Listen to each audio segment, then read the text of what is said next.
क्या आपने कभी सोचा कि मस्जिदें, मदारिस, यतीम खाने और दरगाहें कैसे चलती है? क्या आपने कभी सुना है कि कुछ लोग कहते हैं कि वक्फ बोर्ड सिर्फ भारत देश में है और दुनिया में कहीं नहीं है? क्या यह सच है या फिर एक प्रोपेगेंडा? आइए सच का पर्दाफाश करते हैं। आखिर वक्फ क्या है? वक्फ एक निजाम है जिसमें कोई भी शख्स अपनी जमीन, दुकान, मकान या दौलत को अल्लाह के नाम पर हमेशा के लिए वक्फ कर देता है। ये चीज ना बेची जा सकती है, ना किसी को दी जा सकती है और ना ही किसी वारिसीन में तकसीम हो सकती है। इसका मकसद होता है दीनी खिदमत और समाजी खिदमत हमेशा हमेशा के लिए। दुनिया भर में वक्फ का निजाम कैसे काम करती है चलिए जानते हैं।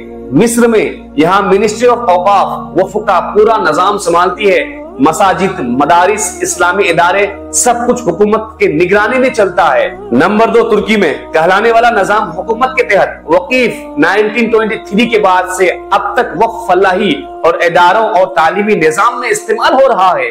नंबर 3 सऊदी अरब। सऊदी वक्फ और ministry of Islamic affairs authorities मिलकर वक्फ की हर चीज पर नजर रखती है। मक्का मदीना की मसाजिद और मदारिस, कुरान सेंटर्स सब कुछ वक्फ पर कायम है। Number 4 Pakistan, Indonesia, Malaysia, Qatar, UAE, Iraq, हर मुल्क में अलग अलग नामों और इदारों के तहत वक्फ का मुकम्मल सिस्टम मौजूद है। इनके नाम अलग अलग हो सकते हैं लेकिन निजाम एक जैसा है। और अब आते हैं भारत पर।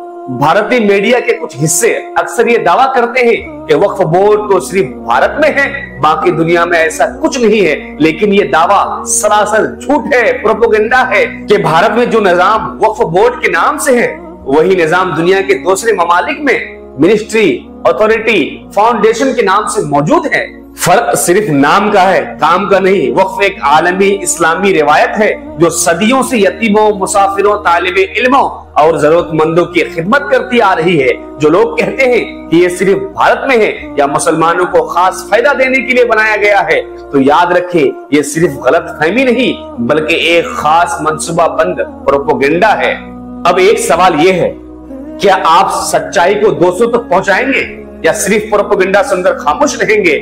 वक्फ सिर्फ भारत का मसला नहीं है, ये पूरी उम्मत का मसला है।